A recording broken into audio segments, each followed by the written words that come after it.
75 ஆண்டு கால ஆட்சிக்கு சளைக்காமல் கட்டமைப்பை உருவாக்கி வைத்திருக்கும் இயக்கம் அமமுகன்னு பெருமிதமாக சொல்லியிருக்காரு. 2026 சட்டமன்ற தேர்தல் கூட்டணி குறித்து அமமுகவினர் கவலைப்பட வேண்டாம். எந்த கூட்டணியாக இருந்தாலும் அமமுக கௌரவமாக எண்ணிக்கையில தொகுதிகளை பெறும்னு சொல்லியிருக்காரு. தேர்தல்ல அரசியல் எதிரி துரோகி பெரிதல்ல, வெற்றி ஒன்றை குறிக்கோள் என்றும் உறுதியாகவே தெரிவிச்சிருக்காரு. வரக்கூடிய தேர்தல்ல நம் கை காட்டுபவர்கள்தான் தமிழ்நாட்டின் முதல்வராக வர முடியும். அமமுக உறுதியாக சட்டமன்றத்திற்கு ஆளுங்கட்சியாக செல்ல இருக்கிறதுன்னு சொல்லியிருக்காரு. கூட்டணி ஆட்சியில் இடம்பெற உள்ளவர்கள் மேடையில் மட்டுமல்ல கீழையும் அமர்ந்திருக்கிறார்கள்.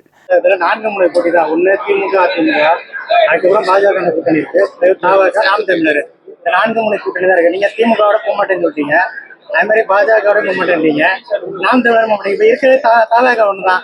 நான் தான் சொல்றேன், எங்களுக்கு எதிரி என்று இந்த நேரத்தில் யாரையும் பார்க்க வேண்டிய அவசியம் இல்லை, துரோகி என்று யாரையும் பார்க்க வேண்டிய அவசியம் இல்லை, நண்பர் என்று யாரையும் பார்க்க வேண்டிய அவசியம் இல்லை.